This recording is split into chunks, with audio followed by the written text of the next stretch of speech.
Bom, vamos abrir o nosso diário de campo. Hoje, essa nossa exploração do tempo profundo vai ter uma pegada diferente. A gente vai folhear as páginas de um registro paleontológico imaginário, sabe? É de longe a maneira mais fascinante de organizar as evidências de um dos períodos mais sombrios e ao mesmo tempo mais transformadores de toda a história da Terra.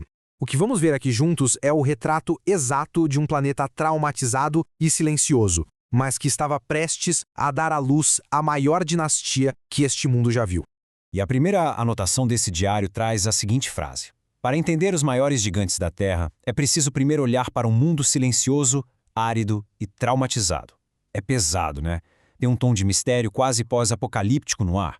Dá pra gente fechar os olhos e quase ouvir o som do vento seco varrendo o leito de rios que não vem uma gota d'água há meses. É uma experiência sensorial super desoladora. Mas, para entender como chegamos no fundo do poço, a gente precisa olhar para uns números bem frios antes. Olha esse primeiro dado das nossas anotações: 95%. É assustador. O Triássico não começou do nada, ele literalmente nasceu das cinzas da extinção permiana. Um evento tão, mas tão catastrófico que os paleontólogos chamam isso de a Grande Agonia. Esse número absurdo representa a perda da vida marinha. Basicamente, quase tudo que nadava nos oceanos simplesmente sumiu do registro fóssil. Foi uma varreção total. E na terra firme, a coisa não foi muito melhor não.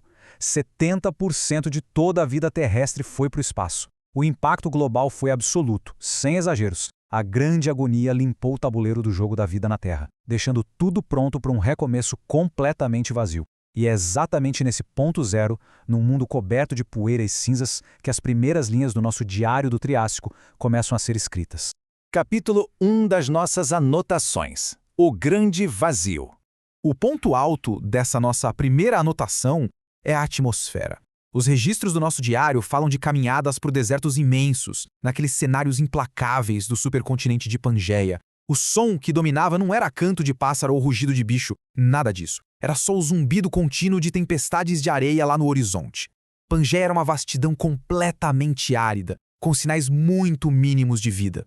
O planeta estava ali, respirando por aparelhos, tentando se recuperar depois de quase ser sufocado por completo. Avançando para o capítulo 2, os verdadeiros reis do Triássico.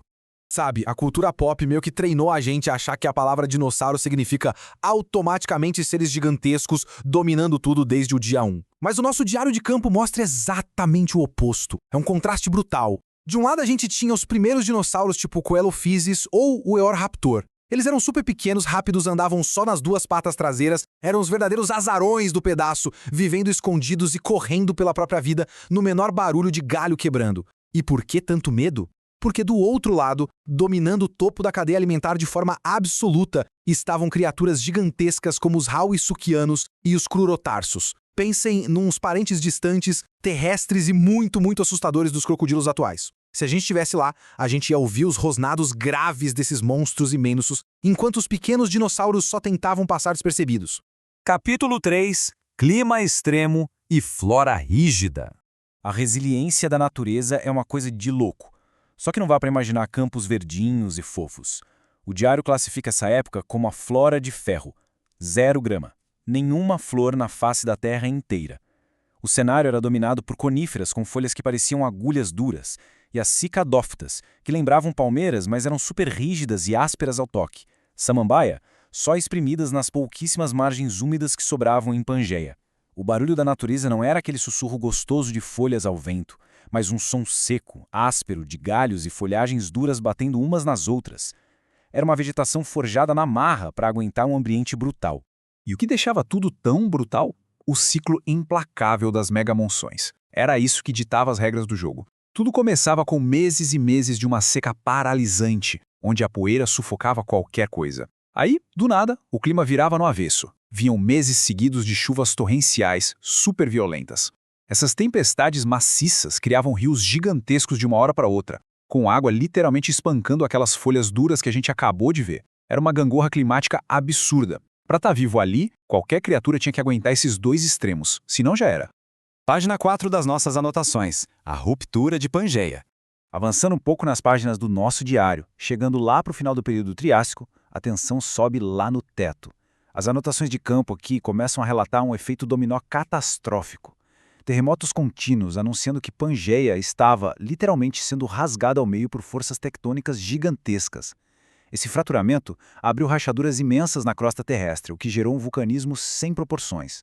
O barulho de lava borbulhando virou o novo som ambiente do planeta inteiro, e isso injetou uma quantidade colossal de gases na atmosfera, o que obviamente disparou uma mudança climática global fortíssima. O resultado de tudo isso, uma segunda e devastadora extinção em massa para fechar o período. A Terra estava mais uma vez fazendo uma faxina pesada. E chegamos ao capítulo 5, o início da dinastia.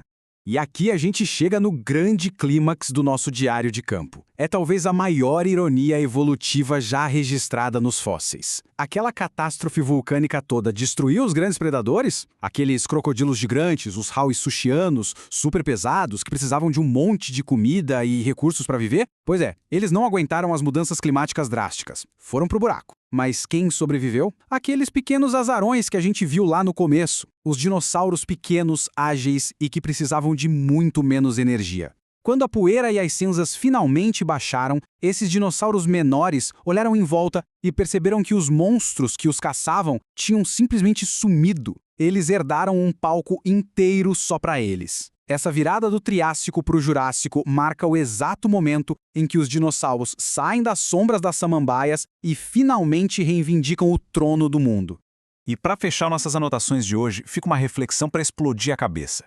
Pensem um pouco nas implicações desse cenário todo. A maior crise geológica da Terra, lá no final do Triássico, foi justamente a chave que destrancou a porta para a maior dinastia que o planeta já viu. Se o mundo não tivesse se rasgado em chamas, talvez aqueles crocodilos gigantes tivessem mantido o controle até hoje, e os pequenos dinossauros nunca teriam tido a chance de virar os titãs do Jurássico que a gente tanto ama. É uma janela fascinante para entender como o fluxo da vida é frágil, mas, ao mesmo tempo, incrivelmente oportunista. Fica aí essa reflexão para todo mundo que está acompanhando essa nossa exploração. Até a próxima!